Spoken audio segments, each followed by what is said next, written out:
नमस्कार दोस्तों, राधे राधे। श्रावण मास के कृष्ण पक्ष की एकादशी को कामिका एकादशी कहा जाता है।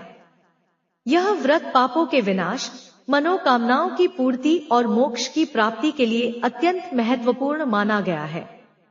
शास्त्रों के अनुसार यह एकादशी व्रत समस्त तीर्थों के स्नान, यज्ञ, दान और तप के फल से भी श्रेष्ठ माना गया है। इसकी महिमा स्वयं श्री कृष्ण ने धर्मराज युधिष्ठिर को बताई थी। आइए श्रवण करते हैं एकादशी की व्रत कथा। एक समय की बात है। पवित्र भूमि पर एक गांव में एक वैष्णव ब्राह्मण रहते थे। वे सच्चे हृदय से भगवान विष्णु की पूजा करते थे, नियम से व्रत करते, तीर्थों की यात्रा करते और हर जीव को प्रभु का अंश मानते हुए सबके साथ प्रेम से व्यवहार करते थे। उनके गांव में ही एक क्रोधी, हिंसक और स्वभाव से कटु एक क्षत्रिय योद्धा रहता था। किसी बात पर उसका एक ब्राह्मण से विवाद हो गया और उसने उस निर्दोष ब्राह्मण की हत्या कर दी। हत्या करने के बाद उसके मन में पश्चाताप तो हुआ, परंतु पाप के भय से वह किसी तीर्थ पर जाकर शुद्धि करने की सोचने लगा। उसने अनेक साधु संतों से पूछा, हे महात्मा, मैंने एक ब्राह्मण की हत्या करके महापाप किया है, मुझे बताइए कि मैं इस पाप से कैसे मुक्त हो सकता हूँ। क्या मैं गंगा स्नान करूं? क्या मैं काशी जाऊं? तब एक संत ने उसे कहा, हे वत्स, जब तक तू मन से शुद्ध नहीं होता, तब तक कोई तीर्थ, कोई स्नान, कोई पूजा तुझे इस पाप से मुक्त नहीं कर सकती। यदि तू वास्तव में प्रायश्चित करना चाहता है तो श्रावण मास की कामिका एकादशी का व्रत रख। इस एकादशी का व्रत ब्रह्महत्या जैसे महापाप का भी नाश करता है। उस पापी क्षत्रिय ने संत की बातों को गहराई से सुना और पश्चाताप करते हुए भगवान विष्णु के चरणों में अपने पाप स्वीकार किए। फिर उसने कामिका एकादशी का व्रत विधिपूर्वक किया, जलत्याग करके उपवास रखा, रात्रि में जागरण किया, भगवान नाम का संकीर्तन किया और अगले दिन ब्राह्मणों को दान देकर पारण किया। जैसे ही व्रत पूर्ण हुआ, एक दिव्य चमत्कार हुआ। उसे स्वप्न में भगवान विष्णु के दर्शन हुए। भगवान बोले, वत्स, तूने सच्चे हृदय से पश्चाताप किया है और मेरी प्रिय कामिका एकादशी का व्रत किया है। इस पुण्य के प्रभाव से तेरे समस्त पाप नष्ट हो गए हैं। तू अब इस संसार के बंधन से मुक्त होकर स्वर्गलोक को प्राप्त करेगा। जैसे ही प्रभात हुआ, उसके शरीर से एक दिव्य प्रकाश निकला और वह प्राणी अपने समस्त पापों से मुक्त होकर देवलोक को चला गया। कामिका एकादशी के व्रत से भगवान विष्णु सदैव प्रसन्न होते हैं और यह व्रत हजारों यज्ञों के पुण्य से भी अधिक फलदायी होता है। व्रत विधि। एक दिन पूर्व दशमी को सात्विक भोजन करें। 2 एकादशी को प्रातः स्नान कर व्रत का संकल्प लें।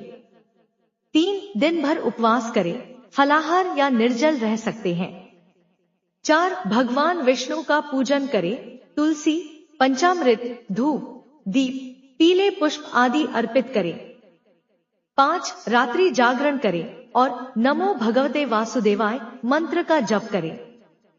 6 द्वादशी को व्रत का पारण करें, अन्नदान, ब्राह्मण भोजन कराना शुभ होता है।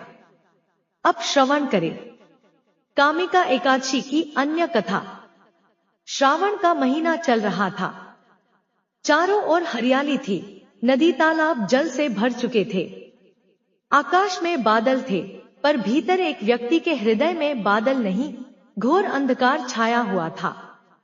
वह एक योद्धा था, क्षत्रिय कुल में जन्मा, पर क्रोध में बहकर उसने एक ऐसा कार्य कर डाला था जिससे उसका मन दिन रात घुल रहा था। उसने एक ब्राह्मण की हत्या कर दी थी। लोग उससे दूर भागते, कोई बात नहीं करता। वह स्वयं भी अपने आप से दूर हो गया था। पश्चाताप उसकी आत्मा को खा रहा था। एक दिन वह वन की ओर चला गया, सोचते हुए कि अब मुझे क्या करना चाहिए। रास्ते में उसे एक वृद्ध तपस्वी मिले, मस्तक पर जटा, हाथ में कमंडल और नेत्रों में गहराई। वह उनके चरणों में गिर पड़ा, बोला, स्वामी, मुझसे भूल हो गई। मैं अपराधी हूँ, एक ब्राह्मण की हत्या कर चुका हूँ। मुझे बताइए, कौन सा प्रायश्चित है जो मुझे इस पाप से मुक्त कर सके। तपस्वी ने उसकी ओर ध्यान से देखा और बोले, वत्स, कोई यज्ञ, कोई तीर्थ, कोई स्नान, कोई दान तब तक फल नहीं देता जब तक हृदय शुद्ध न हो। परंतु एक मार्ग है, श्रावण मास की कामिका एकादशी का व्रत। यह व्रत भगवान विष्णु को अति प्रिय है। जो इसे करता है वह चाहे कितना भी पापी क्यों न हो, वह शुद्ध हो जाता है। उस दिन से वह क्षत्रिय रात दिन भगवान विष्णु का ध्यान करने लगा। उसके भीतर का विक्षोभ धीरे धीरे शांत होने लगा। और फिर आई वह पावन तिथि, कामिका एकादशी। उसने संकल्प लिया, पूरे दिन उपवास किया, पानी की एक बूंद भी नहीं ली। तुलसी की पत्तियों से प्रभु को अर्पण किया, दीप जलाया और गीता के श्लोकों का पाठ करता रहा। रात्रि में वह सोया नहीं, जागरण करता रहा, कभी भजन, कभी मौन जप, कभी आंसू। उसके भीतर एक शांति उतरने लगी थी। रात बीती, भोर हुआ और तभी जब सूर्य की पहली किरणें उसके घर की दीवार पर पड़ी, उसे प्रभु के दर्शन हुए। भगवान विष्णु स्वयं उसके स्वप्न में प्रकट हुए। नेत्रों में करुणा थी और मुख पर मुस्कान। वत्स, तूने पश्चाताप किया, तूने मेरी प्रिय एकादशी का व्रत किया, अब तुझ पर कोई पाप नहीं, तू मुक्त है। अब इस जन्म के बंधन भी तुझसे दूर हो गए। स्वप्न टूटा, आंखों से आंसू बह रहे थे, लेकिन वह पश्चाताप के नहीं थे, वे प्रभु दर्शन के आंसू थे। अब वह अकेला नहीं था, अब वह पापी नहीं था, अब वह केवल प्रभु का भक्त था। एकादशी के दिन सुने ग्यारस माता की कथा। एक नगर में एक धनी वैश्य रहता था।